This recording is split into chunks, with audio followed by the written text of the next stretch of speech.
I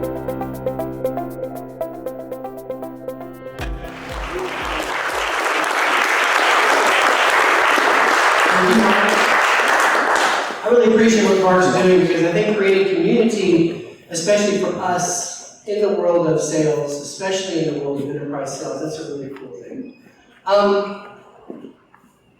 I'm going to tell you what this poor dude's going through in just a second, but I just want to start out with a lot of gratitude for a lot of old friends.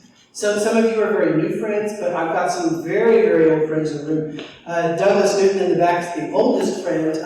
Doug lived with me in Dallas when I was in a band. I was in a reggae band. Truth be told, a rock reggae band back in the day. We lived on Lover's Lane. And so he knew me before I was an enterprise sales professional, that is for sure. Another one of my oldest friends in the room is Eric Gilpin. Eric and I have been friends since 1997, back in the day. I was at AudioNet, and he was at Resumail. And so it's great to see you again. And then these three tenors over here are Yahoos that I work with at the turn of the century, as I like to lovingly call it. And I've got a lot of other friends. Chris, I've known you for a long time too. I've got so many friends in the room today. I just want to say thank you for being here. I'm going to tell a story from the book to kind of set the stage about what I'm going to talk about in the next few minutes. In 2005, I spoke at a conference for Disney executives in Orlando, Florida. And it was really exciting because, Disney's a really high-quality organization. At Yahoo, I work with Disney theatrical studios on the movie stuff, but I got to know them pretty well. Anyway, I wasn't the main keynote, which is not an unusual occurrence for me. The headliner was Ed Catmull, president of Pixar Entertainment. And I was super excited to meet Ed Catmull.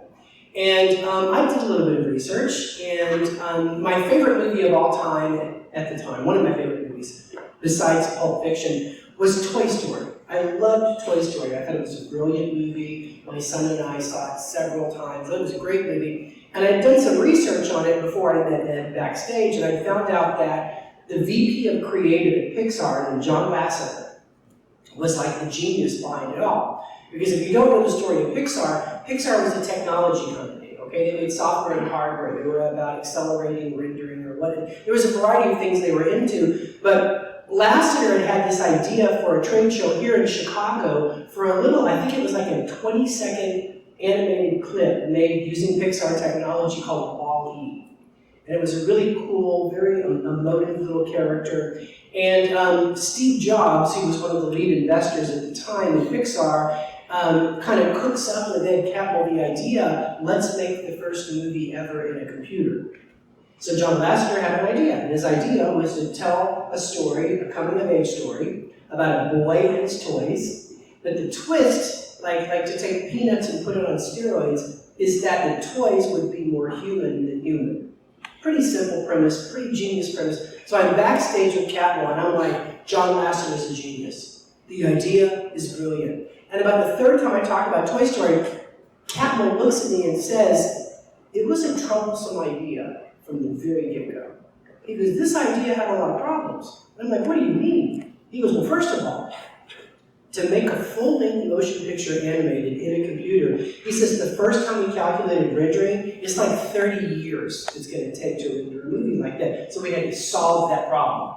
He said then to make the characters more human than human, we quickly discovered we were going to have to develop 700 independent facial controllers for each of the major characters. He said we had script writing problems, not being a movie studio, that were so dramatic. He said on Black Friday, 9 months into production, the day after Thanksgiving, our distribution partner Disney shut the movie down, declared it dead. He goes, I never thought we'd make Toy Story. He said, but that's when I learned something really important. He said, I learned the simple truth that teams are more important than ideas. He said, you could take a pretty troublesome idea like Lasseter's that's technically impossible and just completely overambitious, but if you build a brain trust around it and you go wide, and you bring in surprising solution makers like we did, puppeteers, adult psychologists, economists, he said you can make that dumb idea come to life. He said, but if you could take a perfect idea and give it to a bad team that doesn't work well together, and they will screw it up every single time. And then he says this thing to me, which really changed my paradigm about enterprise sales. He said, that movie you love, Toy Story, he goes, it was 1,000 problems solved. And so what kind of clicked in my head is that every time we go into the market and we're trying to help this poor customer buy our stuff, as he's got to gather up multiple decision makers, influencers, well-wishers, sign-offs, and all these other people, it's 1,000 problems solved. And over the course of the next few years, I really began to percolate this idea that the secret to sales success is rapid problem solving. And this is something with some of my consulting clients we've really been focused on in the research. It's a really simple idea. Speed doesn't kill in sales. Speed is the way you save the deal. If we can solve all of the little problems through the 4 levels of the sale, make contact, conceive the value proposition, convince them they need to make a change and we're the ones, and then of course get the contract signed. If we can do that faster, we will make more money. Because latency, how long it takes to get things done, is your mortal enemy in enterprise sales. Why? Because shit changes. Companies get acquired. Have you ever been working on a deal and the prospect's company got bought? You want to talk about going back to level 1 of the sale? Or how about your prospect leaves? Or even your prospect just kind of bonks out of the whole process. Speed is important. I've partnered for the last few years with Corporate Executive Board. They now like to call themselves CEB. And what we partnered on is what we call pipeline audits. So a pipeline audit is where we'll identify a CRO who says, I've got a lot of high-quality deals stuck in my pipeline. And of course, when they talk to salespeople, the salespeople go, well, the deals are all stuck because our price is too high, we won't customize enough for them, or the competitors are giving it away free. So then CEB, who's the master of doing survey research, gets permission and says, can we go talk to your prospects? So we went back and talked to the pipeline. So we tracked down each of the people through LinkedIn or wherever. Some of them were no longer at the company, some were still with the company. 80% of the time, when the deal got stuck, guess what happened? The prospect just stuck with the status quo. They didn't go with the competitor. They just went back to what they were doing before you showed up and convinced them they had a problem. What we've learned is that there's like an alarm clock inside the prospect, and it goes off at some point, and it says, we've been spending too much time on this deal. I need to go back to work. Things really weren't that bad before we started this buying journey. This is the secret, I think, to success in sales, is speeding up the process, knowing that when you make the initial contact for an enterprise sale, you've got a very limited time to help that client solve all of their internal complexity and build consensus. I like to use this slide because in the last couple of years, I've also had this kind of paradigm shift about sales motivation. So I know you've seen a lot of sales motivation folk, whether it's Uncle Grant Cardone or Gary Vee or these other people, and they all have this motivation, source for you. And one of the things I've learned is that you want to have a pure source of sales motivation. The source of your sales motivation should be to help this guy save his company from itself. Because the thing that bugs me the most to know, that 80% of what's stuck in the pipeline just reverts to the status quo, is that these companies can't make themselves better. Because they can't figure out how to buy. And it's our job as salespeople to solve that problem for their sake. Because if your motivation every day when you get up is to help the client's business improve, you will be a better listener in the field. You won't treat objections like some roadblock between here and your new house or getting the President's Club. You will be much more empathetic, really understanding the design acumen you need to have to help them build consensus. So your sales motivation should firmly be about this person, the customer. And so the way that we help the customer is to team up on the problem instead of each other. And that's what Dealstorming is really all about. So for me, Dealstorming starts way back in 1997 when we bring in a new vice president of business services, Stan Woodward.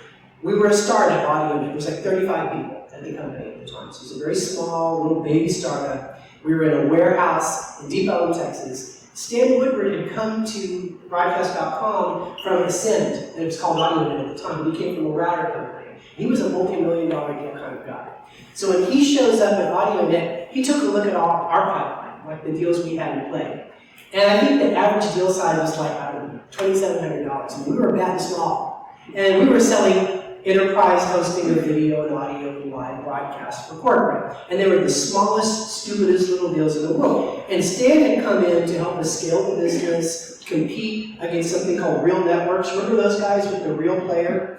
Okay, the Nickelodeon of video streaming. And Windows Media Player, which is a pretty stiff competitor. So anyway, I'll never forget the first day in the Crow's Nest, which was our makeshift conference room. Stan's rubbing two quarters together, and he says, I want you guys to think bigger. And I'll never forget what he said to us. He said, big deals are your only barrier to entry. Because he came from California, where people that did little deals could work really hard for a year to get a little deal done with the dream of scaling it up, and some awful competitor with an obsolete, out-of-date product would come in and kick you right out of that account because they do a big deal and take it all off the table. So Woodward knew that the game was about more ambition. He said, so I want you guys to go after bigger deals. I don't want to do a conference call with Intel. I want to do all of Intel's corporate communication for the next 5 years for $5 million. That's what he wanted us to think about. But he warned us. He said, when you go upstream and you try to do those bigger enterprise-wide deals, he says, you're going to get stuck because it's really complicated. He said, so here's the secret. When you get stuck, don't go down alone. He says, grab somebody. He says, but what I want you to think about is grab somebody who really cares about the outcome or how we sell it. Those are the people that are going to help you the most. So he said, if it's a problem with technology about the broadcasting, grab Bobby in the booth. If it's a pricing issue, go grab Justin or grab Brad over in pricing. He says, but whatever you do, remember, no one gets credit here for failing on their own. And I'll never forget, I leaned over to Mark Yahoo, who I was working with at the time, was another sales guy, and it was like this thought kind of clicked in my head that what Woodward was suggesting was like deal making meets brainstorming. He was saying put all these people together, figure out what it's going to take to get unstuck, and that's what I said. I leaned over to Mark and I said, cool beans, we're going to start Dealstorming. And that's when the process started for us. Every time we had a bigger opportunity, the minute we got stuck somewhere in the process, we build a little team. And it would always be a pretty diverse team of people that weren't just sales. We kind of learned that if you say it's on a sales silo, you're going to say it's stuck as doing it on your own. And over the course of time, and then later with my friends at Yahoo, and then later as a consultant, we really refined the process. But here's the fundamental idea. The secret to going faster, the secret to solving really big deals is innovation. Innovation is when the solution makes its way to the market. But what I've learned in doing a lot of research on creativity over the last few years is that there is no such thing as a lone inventor. It's one of the biggest myths of all creativity. It's a really romantic idea, you would think, that one person actually would invent something, like Eli Whitney and the cotton gin. No, he didn't invent it. There were 60 patents on the cotton gin before he was born. Eli Whitney and 6 engineers he was paying figured out how to make the existing cotton gin work for short staple cotton. You see, before that, it only worked for long staple cotton, which was not very weather friendly. Darwin, he didn't come up with evolution. Darwin's grandfather worked on it his whole life. All Darwin came up with, along with his team, was an elegant explanation called natural selection, which was much easier to accept than the Big Bang Theory. But my favorite thing I like to debunk is Edison. So Edison doesn't invent a single thing in his entire life. Yes, his name is on 10,000 patents because in the scientific community, a single person's name of recognition made a patent become much more successful in the scientific community. What Edison was good at doing, much like Jobs later, was bringing together engineers from multiple disciplines and getting them to play ball together with a simple idea that solutions can come from anywhere. I give you this one anecdotal illustration of this. The light bulb. One of the things we give Edison the most credit for is the light bulb, okay? So he does He and his engineers do figure out incandescent, but for 3.5 years, they have a problem they can't solve. And it's called the light bulb falling out of the fixture problem, okay? Because they didn't come screwed. That isn't the way they were. They were originally tacked in, they fell out. They were tied in with little pieces of brass and leather, they caught on fire. They had problems, and then one day, a janitorial assistant watched one of the engineers washing his hands with turpentine, and as the engineer screwed the top of the turpentine can back on, the assistant had an idea. And when he went into the next meeting in the back cleaning the room, and they're talking about this damn problem that's been nagging him, he says, I've got an idea. What if we just did it like the turpentine can, except backwards? And of course, 15 people in the room probably turned around like he's a drummer at rehearsal, has an idea for a song, and says, like, shut up, you're a janitor. And that's where Edison stepped in and said, let's hear his idea, and he told the guy with the objection to build the prototype, and today, we screw in a light bulb because of collaboration, not genius invention. So it's really important, and when we bring this to sales, it's really important for us to stop thinking like a lone wolf. It's really important for sales leaders to recruit quarterbacks, not lone wolves. Because the lone wolf doesn't collaborate. Oh yeah, the lone wolf goes and grabs somebody from sales engineering to solve a customer question at the last minute through blunt force, but they don't collaborate. The whole point of Dealstorming is the willingness to let go of a little bit of control in the process for the sake of the customer and build a wider team by asking the two critical questions. Who has a stake in the outcome? And who has some expertise about why we're stuck? And that's the secret sauce to build a team to solve any kind of deal you ever get stuck on in your entire life.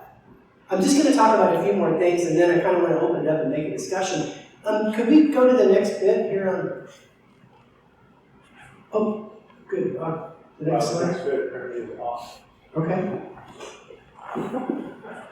Okay, so what I'm going to talk to you about just for a second is, I just spoke at Dreamforce Day before yesterday, and we released some new research that we did over the summer that I'm pretty stoked about. And there was another thing we did with Corporate Executive Board. What we did is we went out and got about 190 companies, I think it was 186 in total, to participate with us in a study where we asked a very simple question at the C-suite level: is the relationship between marketing and sales provider or partner?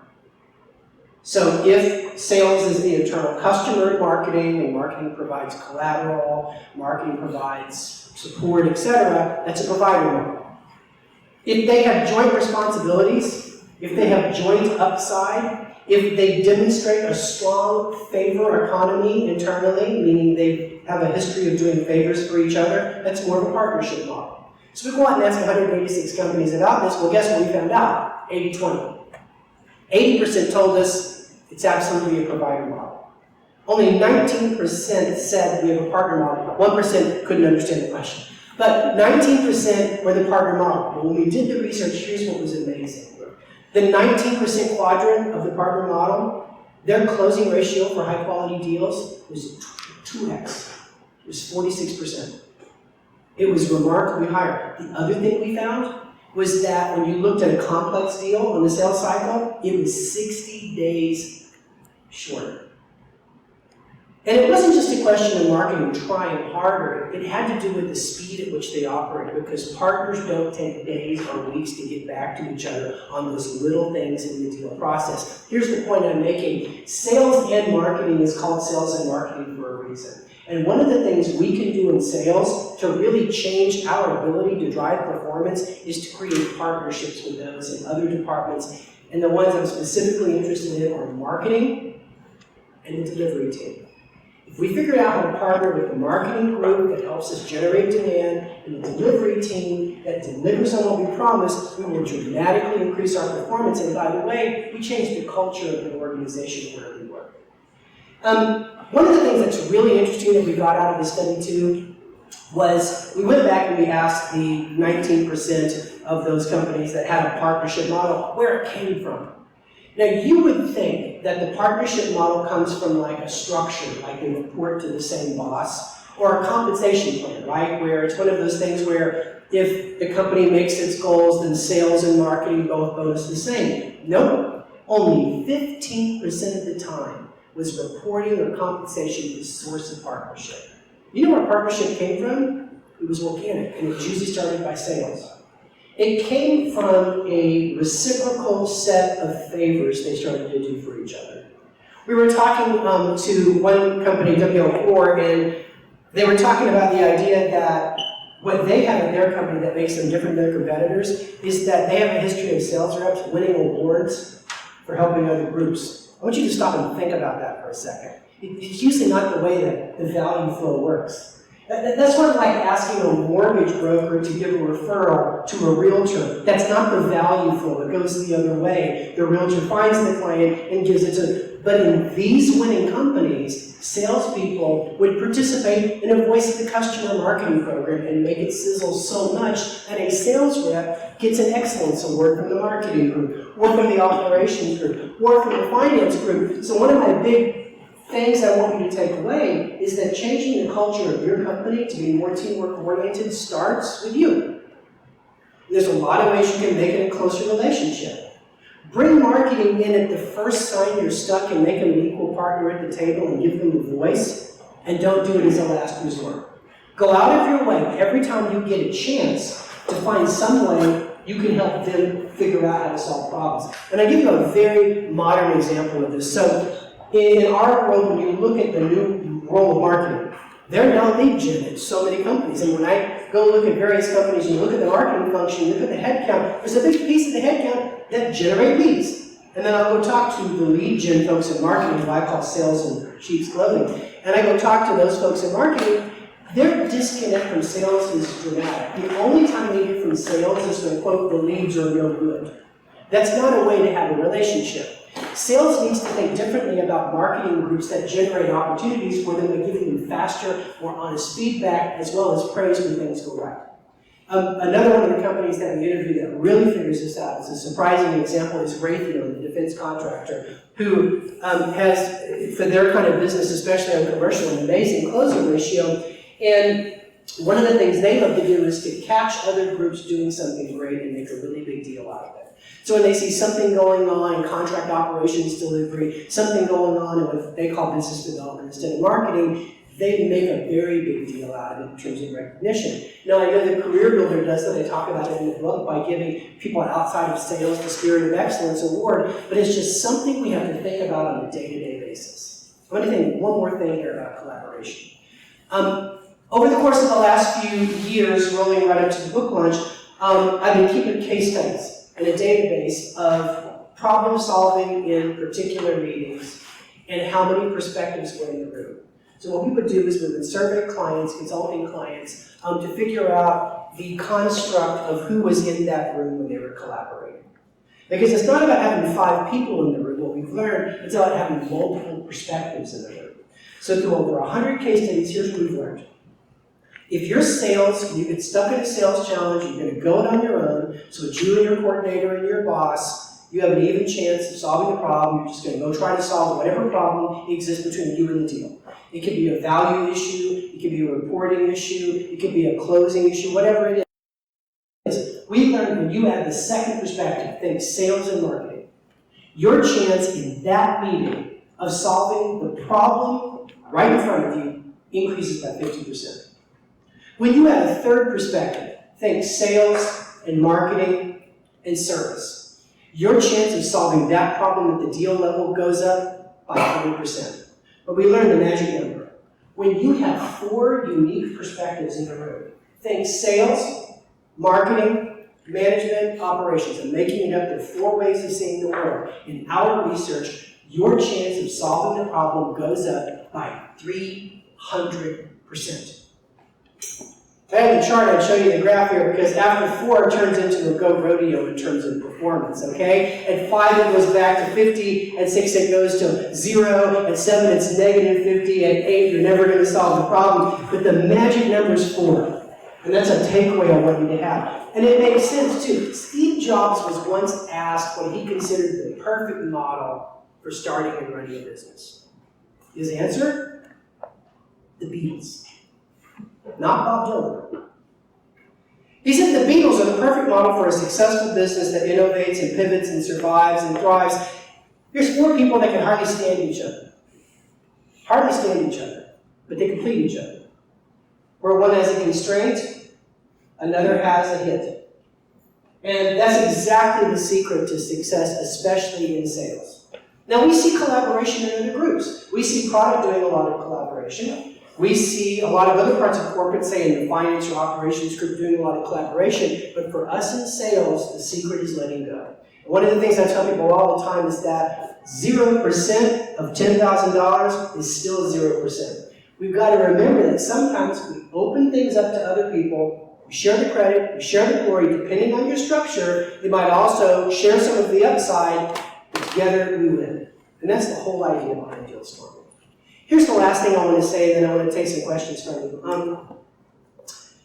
The other thing I've thought a lot about is creativity, because I think in the world of sales, we've got to get very creative. I mean, creativity is the foundation of being innovative, and creativity is about solving problems very quickly and thinking like a designer. So when we get people together in these Dealstorm meetings, what I figured out at some point is that we have to adopt an innovative or a creative perspective, thinking different, to solve a problem. Now I mentioned before that there's 4 levels of every sale. I think of it like a video game. When I started it was Pong. Today it's Halo, right? It's really, really complicated. But as we think about each one of those levels, we get stuck for whatever reason. There's a different innovation hat we can put on to be successful. So for example, when you're trying to make contact at a new enterprise account and you can't get in the front door, and by the way, it's never been harder to prospect today, right?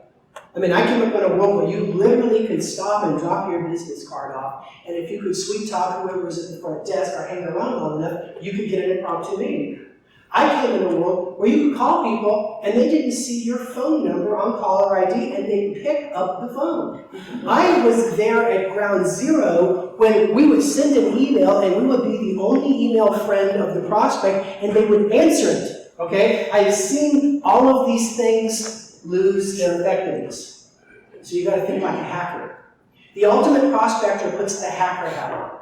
Hacker's not a bad thing. A hacker takes a surprising but elegant approach to solve a problem. We think of hackers, a lot of people like break into computers, but really hackers, if you go out to the Silicon Valley, it's a source of pride if you're a hacker. It's a source of excellence. In fact, Facebook's address is one hacker away, okay, at their corporate HQ location. But the great salesperson today thinks like a hacker. They redesigned a new approach to create a warm connection in a world of cold no's. Give me an example of hacking in sales. Twitter. Great, social selling, right? Social selling is a classic example of that. Edison Research studies social media behavior, and they study adults between 35 and 53, which is very core to the enterprise-wide community. Did you know that for people in that age group, 40% of all of their visits to Facebook and LinkedIn and Twitter are just checking up on how many people liked or shared or commented on their last update? That's 40% of volume to those 3 networks. So it does not surprise me that social selling has erupted. It's like a no-brainer. It's a hack. Social selling. I create this target list of people I want to do business with. They post something cool. I'm the first person that likes it. Or if I'm really a good hacker, I'm the first person that comments and adds to the conversation. And I'll tell you a little takeaway here about social selling. A comment is worth 20 likes if you're trying to get someone's attention. No one sees all of the different likes on a regular basis. No one opens up the shares on a regular basis, but every comment is read. But anyway, that's an example of the hacker mentality to selling. So I can't get Warren on the phone, but I can find Warren on LinkedIn. He may not have accepted my request, but I can sure as heck comment positively, adding more fire to things he's saying, giving him things to think about, and the research says, well, if I call him again, we're going to engage. As a matter of fact, it increases the likelihood of him responding to my next engagement request by 20%. And if you do back in the envelope math on that, that's why people that have participated in social selling are more likely to make quota, according to recent research, than those that don't. But I'm coming back to this idea that it's a hack. And it's got a life cycle, just like everything else. I guarantee you, if I stood in front of you 5 years from now and talked about social selling, you'd be like, what a waste of time, because everybody now knows That when the salesperson's interacting with your content or sending you emails or posting content and tagging you, that it's just a gag, there's going to be something else. But the hacker mentality lives on. It's been around for decades, so I always want you to think like a designer when you get stuck in prospecting the world, and ask yourself, what route am I taking? I picked on Grant Cardone earlier, which I always do, no apologies, but Gary Vee I love. And one of the things I want to say about him that is very interesting is that I heard him talk at a conference I was at recently, and Gary talked about that when he grew up, he sold lemonade. And he said what makes him different than everybody else that sells lemonade is he didn't focus on like the stand in the sign. He focused on standing in the corner where all the traffic was and watching everybody's eyes to see where they looked at the stop sign, so he knew where to put his lemonade posters because he got it and he thought like a designer, and that's how we have to think in terms of how we prospect. The second innovation persona is the persona of the chef. The chef has this ability to combine ingredients to produce a solution. The chef is very curious about ingredients. That's what makes a chef a good chef. They are passionate about discovering ingredients, finding out how they interact with each other, and then thinking about how they can be plated and presented. Sometimes when you're stuck at the second level trying to conceive the win-win deal, the problem is you're just trying to sell your stuff. And to quote the great Drucker, no one wants to buy a quarter-inch drill bit, right? They want to buy a quarter-inch hole. So a lot of times as a chef, we need to learn every product and capability that our company and our partner ecosystem sells and figure out how they interact with each other and put them together as solutions. And again, 0% of $10,000 is what? 0%. So it's just like collaboration. That's why I've become a huge fan of cross-selling in a corporate environment, not just because it creates synergy, but because it produces customer value. Here's the last thing. Think like an artist. If you're having a hard time convincing the customer they need to change, or if you're having a hard time convincing the customer you're the best opportunity for successful change, you got to show them, don't tell them. And before I stop, I'll say this is like something I've been talking about for like the last 3 months. Your competitor is the status quo, right? We know this. It's not the other company.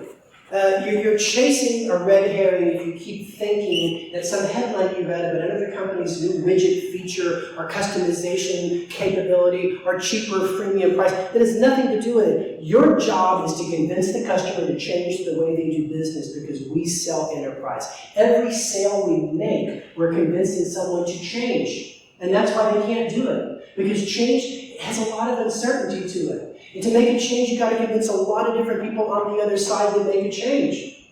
And then you've got to demonstrate your unique selling proposition in the face of this uncertainty. So the artist finds a way to reduce the abstraction, to reduce the complexity, with an analogy, with a way to illustrate the value proposition, with a story. And the artist, and this is where your collaboration is really going to help you, the artist sometimes will contextualize that story to make it super simple at a very local level. I'll give you 2 examples in closing. Historical example. Mike, you and I have done this presentation before. Do you remember cost per click when that happened? Because cost per click hasn't always been around in digital. It happened at ad agency. A guy named John Keck at Foot Cone Building, I believe, got us to do a click deal. What do you mean by that? So we sold CPM. So when I first got to Yahoo, we sold cost per thousand just like radio and TV and everybody else. You bought distribution. They had fuzzy math. We had fuzzy math. If you reached a certain number of people, they thought they sold a number of Coca-Cola cases, whatever. And then all of a sudden, this one ad agency says, we just want to pay on the clicks. That was devastating to the business model, okay? That if you start paying on performance, you can just like take 2 zeros off your P&L. It was bad. I remember our president at the time, Jeff Mallett, his solution to cost per click was simple. Increase traffic by 500%. Doesn't work. So we had to figure out some way to help the buyers of the world, the CMOs of the world, learn that there was more value than the click. Because the thing that really bugged us a lot, and it bugged Karen Edwards, who ran our brand research, is that we knew that when you see an ad online, and then you see it later at the football game, and then you see it on TV, you're sort of triangulated around the brand. And if you're a purchase intender, it makes a difference. We just couldn't really prove it as clearly as the agencies could prove the value of a click. Okay, so this guy that works for me in Value Labs, his name was Rohit Dharn. This great kid I recruited out of Thunderbird School. You remember Rohit? So I'll never forget Rohit says, it's like an iceberg. Everything above the water are the clicks. Everything below the water are the brand impressions, the repetitions of impression that create the tip. And so we created an infographic we called the iceberg. And I can't tell you how many times we went out and presented the iceberg in the field. And along with the numbers, it really helped us create a case for change. It really helped us go back to a lot of customers and have them rethink CPM again. I'll give you a much more modern example, Regis. You guys know Regis, right? So, Regis, they're like a mini bar. They make things really expensive. You know what I mean? That's a Mitch Hedberg joke, by the way. So Regis has these, office locations like we work. Except it's not like we work. It's stupid expensive. And you pay like $5,000 for like 300 square feet. Sandy hates it when I tell the story. Very, very expensive. And so, what would happen is a prospect would go to Regis and look around, and they liked the great lobbies, and they loved how beautiful it was, and there was shopping everywhere, and there was a restaurant downstairs. And then they go home and talk to one of their friends, and their friends would be like, oh, you're paying $47 a square foot? They're like, pull it up on Craigslist. I can get you $1.10 a square foot, and that was a real business issue for Regis. So one of the sales guys, Mike Smith in Denver, comes up with a simple analogy. He turns into a poster board, and then later a postcard he gave to prospects that would show a BMW X5 and a white cargo van. And he would explain, it depends what you're in the market for, right? If you're literally just trying to get office space, you're going to buy this crap on Craigslist. If you're trying to just get cargo space, you're going to drive that white cargo van.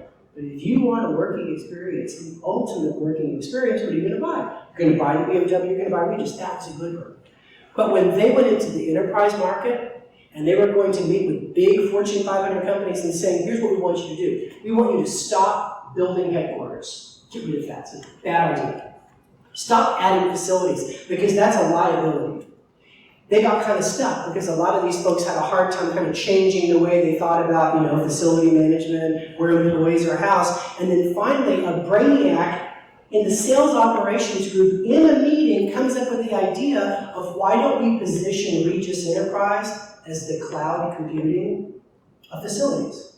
And they created an elegant story to show how everybody didn't get cloud computing when it first came out, the idea that you wouldn't have computers on premise, and all the late adopters suffered so much devastation in terms of their costing and market share, and so they went into the market with the simple cloud computing for facilities argument, and they made headway. Why? Because they thought innovatively, they thought like an artist.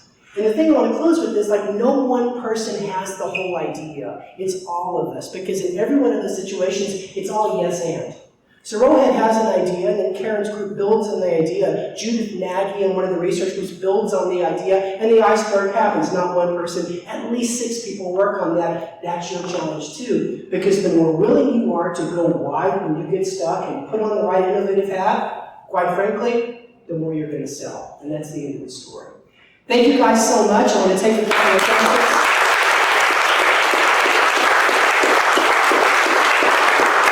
And I want to say before we do this, it's just sweet to see all you guys here. I really appreciate you guys coming out. I'm so glad to be in town to see you. And for some of you who I haven't seen in a long time, it's just awesome to see you again. So after I answer some questions, we're also going to do a little book signing. If you don't have a copy of Dealstorming, then I hope you pick one up on your way out. So, any questions? Mark, do you want to do anything, or where are we? No, please, just ask away. Just whatever questions you have for Tim, just shoot. You stunned everyone into. Chris. How do you feel about ongoing, regularly scheduled groups that would be on a frequent basis, mastermind groups, so to speak, versus individually selecting depending on the Okay, so Chris asked a really good question. This is a question a lot of my clients would ask me the same. They would say, why don't we become a value ladder? And we could have an offline conversation about why you shouldn't do that. But they would say things like, why don't we have a centralized group that comes up with the ideas? There's reasons why that works. But let me answer your question with a study. So in the book, I talk about this research that's done on Broadway plays. And it's around this thing they call the bliss point. And basically what this research group studied was they studied Broadway teams that had a history of working together. Have you heard about this research? So for Broadway, what they would do is they would study the experience of groups working together, whether it's a writer and a producer and the actors and the set designers and the lighting designers and the marketing guys at the front office. And what they learned is, not surprisingly, the more they worked together, the better they got. To a point. The bliss point was 3.2. After the 3.2 production, guess what happened? Innovation starts to fall off. Because they got so comfortable working with each other, they developed all these shortcuts. The issue is they develop constraints. See, that's why we want to go wide when we work with people. That's why we want to have somebody outside of sales and beyond marketing, because every single perspective, when they come to a meeting, they have a set of, we can never do that, called constraints. And they're all different. Limiters. And then they have a set of best practices. This is what rocks. Greatest hits. Accelerators. And if I could draw this on a map for you, what you would see is you put 4 people in the room, it literally creates a complete creative person together by canceling out false constraints and combining boosters together to take off. So the answer to your question, Chris, is I love the idea of finding a group of 4 or 5 or 6 people that killed it on the P&G account, and then go apply them to another CPG opportunity that's a lookalike, and then maybe do it one more time on Unilever. Are they still in business? That's a joke. But Procter & Gamble is, because we call them Procter & Gamble in sales. So you do it 3 to 4 times, and as a manager, I want you to look for stagnation though. I want you to look for them pulling ideas off the shelf. That's the sign of a team that needs to be broken up. Because the first time they go back and say, let's do what we did with P&G 2 years ago, that's when that bliss point's been passed. So I love the idea of teams, but I also like them to be a little bit extemporaneous because, quite frankly, let's create more opportunity for more people, right? So as you kind of mix teams up, especially if you're asking the question, who has a stake in the outcome, you create opportunity for people that have never been brought to the table. There's an old, you can steal this too, because I stole it. There's an old saying in the corporate world. It says, if you're not at the table, you're probably on the menu.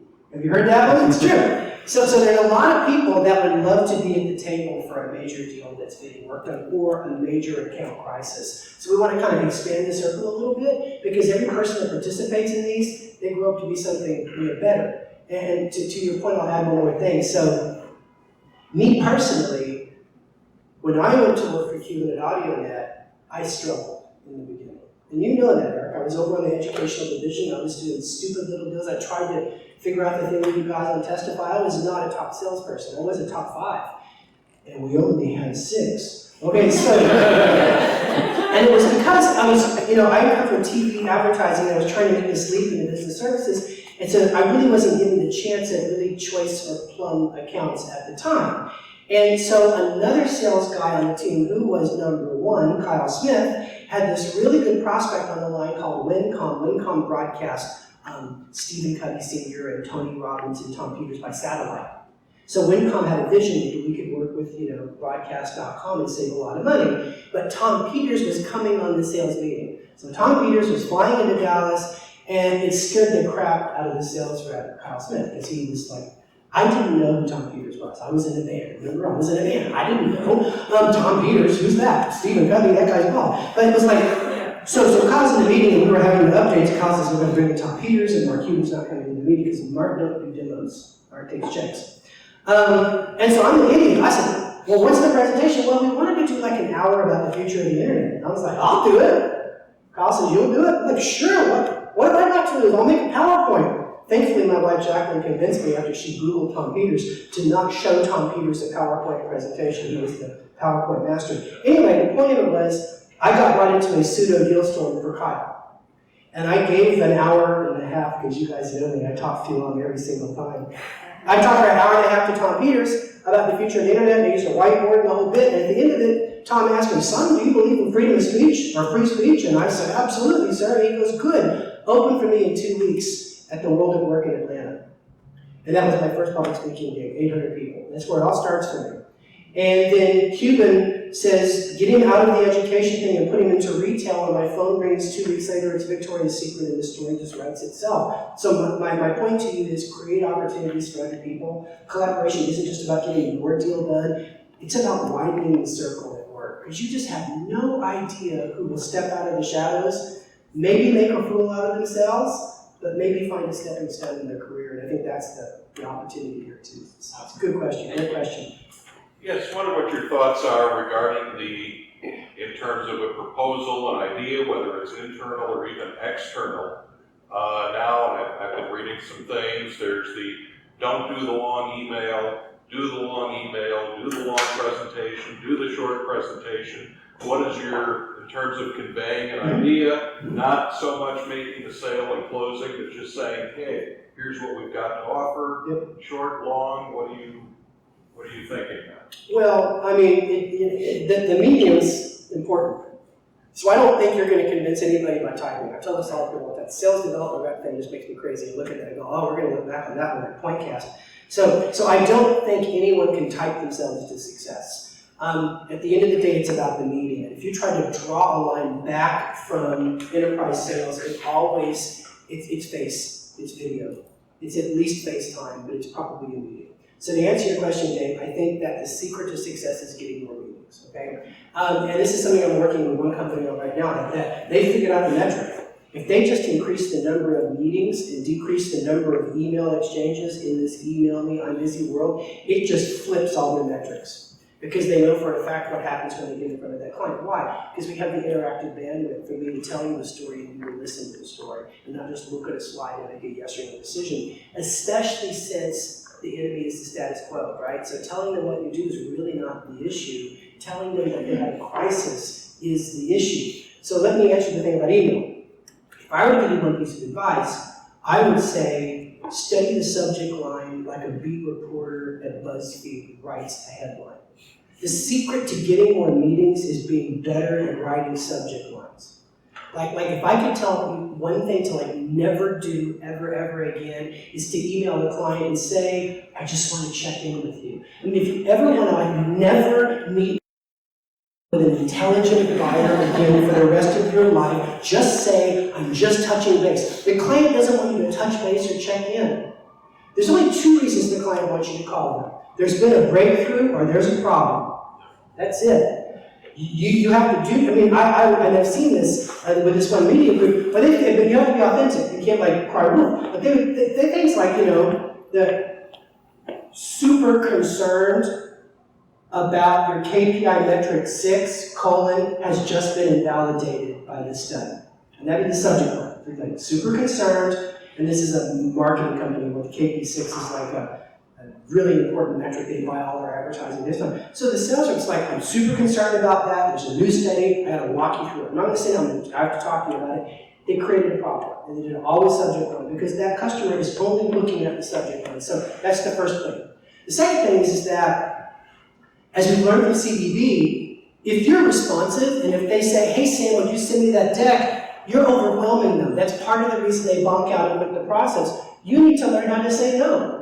You really need to sell the face-to-face or FaceTime meeting as the only way of being able to adequately walk them through the situation. Here's the last thing I'll say to your question.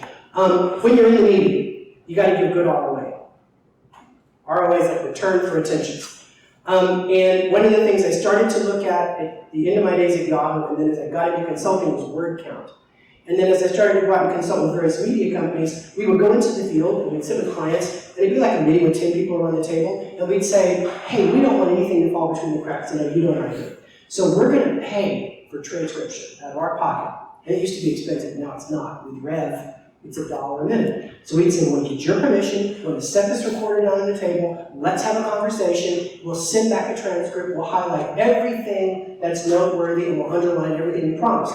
And if you've been a buyer, that's like the holy grail, right? Because sales never keeps all the promises they make in a meeting. So they almost always said, sure. So they would do that, and it was great, but what we would do is look at word count. And when we would start with this one client, their word count was typical, 85-15 at best, usually 90-10. We talked, and then at the end, they talked a little bit. They talked a little bit at the beginning, but mostly we did just like what I did, we talked. What we learned is the closer they got to 60-40, the higher the closing ratio there, what we call the discovery ratio. So there's a discovery ratio, like when you're meeting with clients when you find out when you win, or where it absolutely pencils. Like you've met with them, you got information that they didn't mean to tell you, and it absolutely proves your value proposition, and you can come back with a killer deal. That's the reason you ask them questions. The more you listen and the less you talk, the more you win.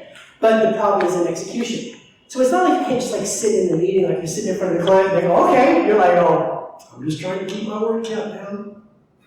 How you doing? He says, well, you can't do that. It's all about questions. So at this client, having this discussion yesterday with another company I was working with, they had to start out with a repository of what they call provocative reflective questions. So in the beginning, we only had 6 or 7. One of the companies has 100. They have them based on segments, based on situations. They now walk into the room and they've prepared as much around the question as the average salesperson does around the presentation. And by the way, they don't ask the conversation killers like, what keeps you up at night?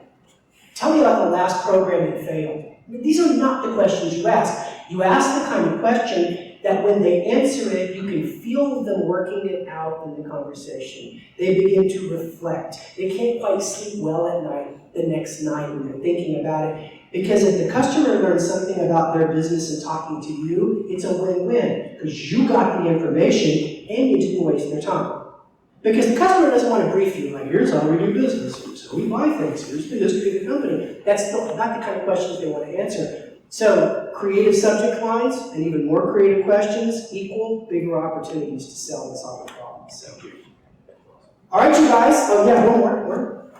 So I wanted, at the beginning of your presentation, you talked about the importance of speed. Mm-hmm. And I wonder if you could just say a few words about that. Sometimes it just, you might have a longer cycle. So, this deal's going to take 9 months. That's typical what a deal takes. Are you saying that we should be thinking about any way we can to compress that? Or could you say a little bit more just about that speed? Mel Karmazin on CBS Radio, one of my favorite thinkers in sales, says that if you looked at the time it takes in the average sales cycle, and you thought using the analogy of fat versus lean, we are definitely talking about hogs, not deers. When we look at the average sales cycle, 30, 40, 50% of all those days are latency on our part. We say we're going to get back to somebody at the end of the day, it takes 2 days because marketing doesn't get back to us till tomorrow, we've got to get somebody to sign off with it. If you actually looked at a 200-day sales cycle deal and you audited it, because I love to audit stuff, because you find the truth, if you looked at lean versus fat, lean is them working out their problems. Fat is you working out your problems, it's fat. There is so much room to cut out of the average sales cycle. SAP Cloud cut theirs in half.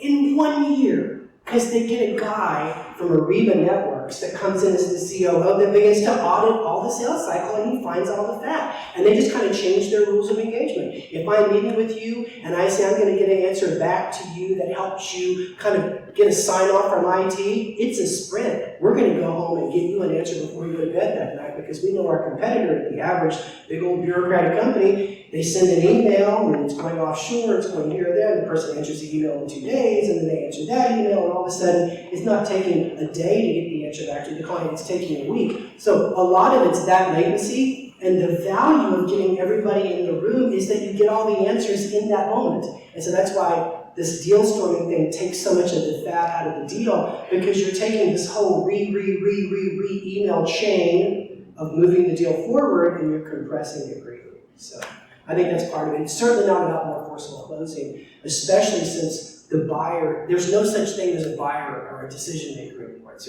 ridiculous.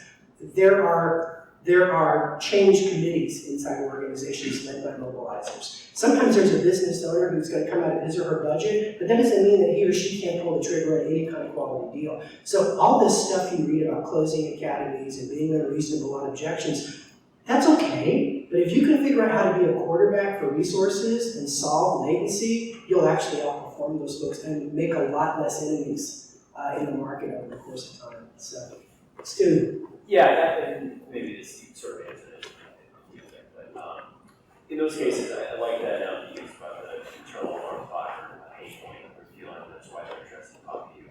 Do you have any advice on how to obviously want to compress the cycle time, but if there's a way to keep that pain relevant to them and remind them in cases that they continue to feel, even if the cycle takes less time than it ordinarily would. This is something that 3 weeks ago that you were feeling, and try to continue that feeling forward so that you ultimately have it.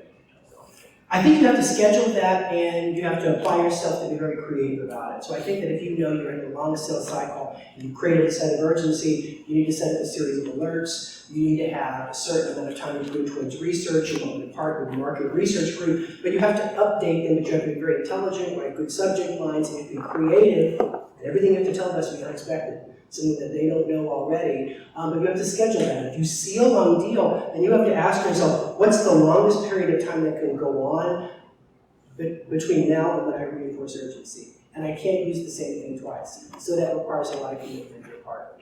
But you can do that. It's a very good question. All right, we're at 8. We're going to break up. We're going to network a little bit. I'm so excited to have you guys here, especially you guys online, and we'll do a book signing. So thank you guys for coming.